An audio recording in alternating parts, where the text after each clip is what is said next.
यद्यपि बाइबल में सत्य के सभी वचन अनुग्रह में है, फिर भी पहला कुरिन्थियों अध्याय 13 में एक चीज है जिस पर स्वर्ग माता हमेशा जोर देती है। उन्होंने कहा सुसमाचार तभी पूरा होगा जब वह प्रेम के साथ किया जाता है। इस मामले के संबंध में आइए हम पहला कुरिन्थियों की पुस्तक अध्याय 13 आयत 1 पढ़े। यदि मैं मनुष्य और स्वर्गदूतों की बोलियां बोलूं और प्रेम ना रखूं तो मैं ठनठनाता हुआ पीतल और झनझनाती हुई झांझ हूं। स्वर्गदूतों की बोलियां सभी प्रकार के मनुष्य की भाषाएं। क्या हम में से कोई भी ऐसा करने में सक्षम है? भले ही एक व्यक्ति बहुभाषी हो, धारा प्रभा अंग्रेजी, स्पेनिश या यहां तक कि फ्रेंच बोलने में सक्षम हो, लेकिन यदि उसमें प्रेम ना हो तो वह कुछ नहीं लेकिन एक ठनठनाता हुआ पीतल और झनझनाती हुई झांझ जैसे सुनाई देगा। आयत 2, और यदि मैं भविष्यवाणी कर सकूं और सब भेदों और सब प्रकार के ज्ञान को समझूं और मुझे यहां तक पूरा विश्वास हो कि मैं पहाड़ों को हटा दूं। क्या यहां पर कोई ऐसा है जिसके पास इस प्रकार का विश्वास हो जो पहाड़ों को भी हटा दे? व्यक्ति जिसके पास पहाड़ों को हटाने का विश्वास है वह विश्वास महान है ना? लेकिन ऐसा विश्वास होने के बावजूद भी यदि वे प्रेम ना रखें तब वे क्या है? वे कुछ नहीं है। ऐसा महान विश्वास भी व्यर्थ बन जाता है।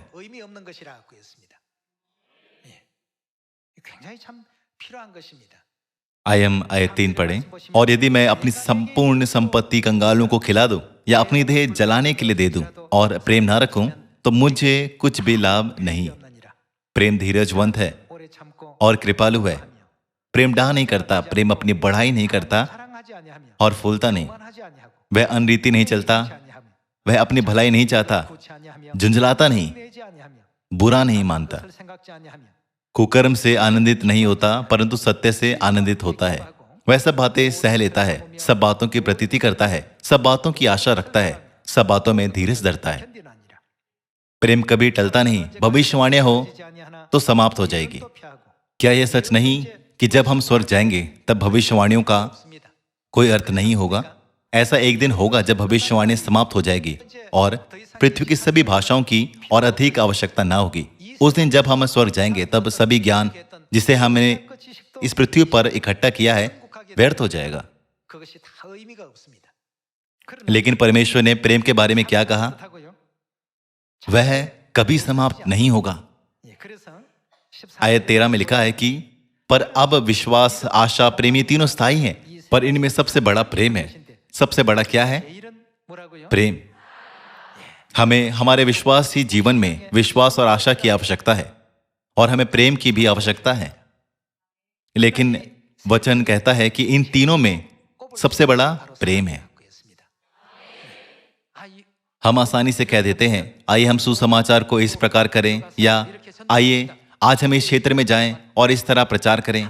फिर भी हमें यह मन में रखना चाहिए कि बाइबल लगातार हमें सिखाती है कि हमें प्रेम से भरी मानसिकता के साथ प्रत्येक व्यक्ति को प्रचार करना चाहिए।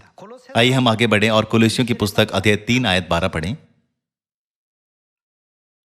इसलिए परमेश्वर के चुने हुओं के समान जो पवित्र और प्रिय हैं, बड़ी करुणा और अगला हमें क्या धारण करना चाहिए? भलाई और फिर दीनता और क्या भी? और नम्रता और क्या? और सहनशीलता धारण करो।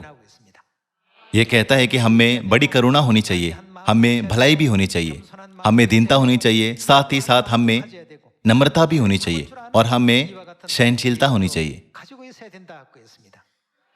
आयत 13, और यदि किसी को किसी पर दोष देने को कोई कारण हो तो एक दूसरे की सह लो और एक दूसरे के अपराध क्षमा करो, जैसे प्रभु ने तुम्हारे अपराध क्षमा किए वैसे ही तुम भी करो। और इन सब के ऊपर प्रेम को जो सिद्धता का कटिबंध है बांध लो। भाई और बहनों, हमें माता के मन से सुसमाचार का प्रचार करना चाहिए। भले ही एक व्यक्ति के पास पर्वतों को हटाने जैसा विश्वास हो, प्रेम के बिना यह सब कुछ नहीं होगा। हम में प्रेम होना चाहिए। करुणा और भलाई और दीनता और नम्रता और सहनशीलता धारण करो। दोष देने को कोई कारण हो तो एक दूसरे की सह लो और एक दूसरे के अपराध क्षमा करो, जैसे प्रभु ने तुम्हारे अपराध क्षमा किए वैसे तुम भी करो और इन सब के ऊपर प्रेम को बांध लो। 그 위에 더해주라고 했습니다. पहला तीमुथियुस अध्याय 6 आयत 11 कहता है, पर हे परमेश्वर के जन, 말씀 보시면 तू इन बातों से भाग। 하나님의 사랑, और हमें क्या करना चाहिए? और धर्म, भक्ति, विश्वास, प्रेम, धीरज और नम्रता का पीछा कर। 인내와 온유를 어떻게 하라고요? यहाँ पर पीछा कर का मतलब उन अच्छे गुणों को अभ्यास में लाना और उनका अनुसरण करना है ना? परमेश्वर ने यह आज्ञा सबको नहीं दी, लेकिन केवल परमेश्वर के लोगों को यह आज्ञा दी। 부탁을 했습니다. पर हे परमेश्वर के जन, तू इन बातों से भाग और धर्म, भक्ति, विश्वास, प्रेम, धीरज और नम्रता का पीछा कर। 인내와 온유를 쫓으며 विश्वास की अच्छी कुश्ती लड़ 을 사오라. और उस अनंत जीवन को धर ले जिसके लिए तू बुलाया गया और बहुत से गवाहों के सामने अच्छा अंगीकार किया था। यहाँ परमेश्वर हमसे एक बार फिर कहते हैं कि हमें धीरज, प्रेम, नम्रता और भक्ति से भरा मन लेना चाहिए। 이렇게 하나님께서는 또다시 부탁하셨고요. 디도서 आइए हम तीतुस की पुस्तक में से पढ़ना जारी रखें। 디도서 3장 तीतुस अध्याय 3 आयत 1।